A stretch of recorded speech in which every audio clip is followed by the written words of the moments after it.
नौ दुर्गा तोर नौ रूप है, 9 दिन बरतय आए वो। अपन लइका मान ले दाई, मैं तोरे च गुण लगाए वो, मैं तोरे च गुण लगाए वो।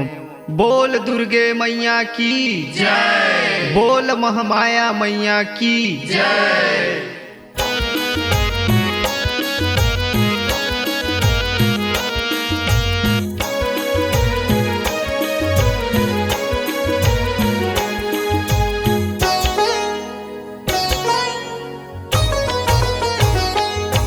नव दुर्गा आया है वो, चला दीदी चला भैया मिल के करब गा पूजा पाठ ला। नव दुर्गा आया है वो, चला दीदी चला भैया मिल के करब गा पूजा पाठ ला। नव दुर्गा आया है वो, चला दीदी चला भैया मिल के करब गा पूजा पाठ ला। नव दुर्गा आया है वो, चला दीदी चला भैया मिल के करब गा पूजा पाठ ला।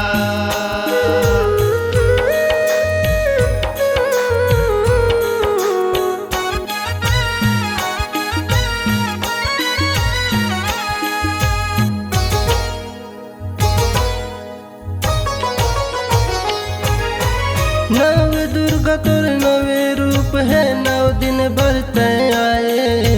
नव दुर्गा तोर नव रूप है, 9 दिन बरते आए।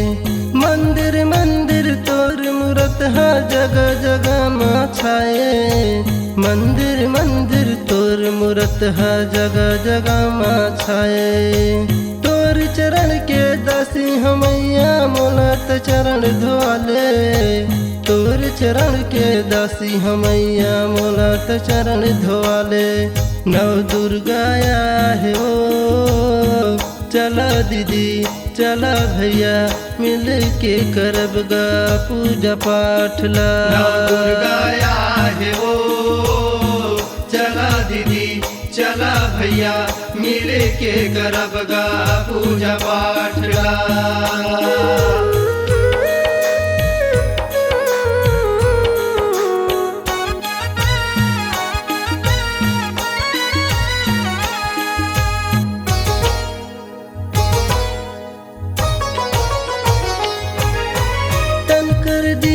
मन कर बाती प्रेम के दिया जलावा। तन कर दिया या मन कर बाती प्रेम के दिया जलावा। सूत उठ के बड़े बिहनिया तोर दरस भरे आवा। सूत उठ के बड़े बिहनिया तोर दरस भरे आवा। महू बड़े भगवानी हमैया तोर दरस ला पावा। महू बड़े भगवानी हमैया तोर दरस ला पावा। नव दुर्गा आया है वो, चला दीदी चला भैया मिल के करब गा पूजा पाठ ला। नव दुर्गा आया है वो, चला दीदी चला भैया मिल के करब गा पूजा पाठ ला। नव दुर्गा आया है वो, चला दीदी चला भैया मिल के करब गा पूजा पाठ ला। नव दुर्गा आया है वो, चला दीदी चला भैया मिल के करब गा पूजा पाठ ला। चला दीदी चला भैया मिल के करब गा पूजा पाठ ला।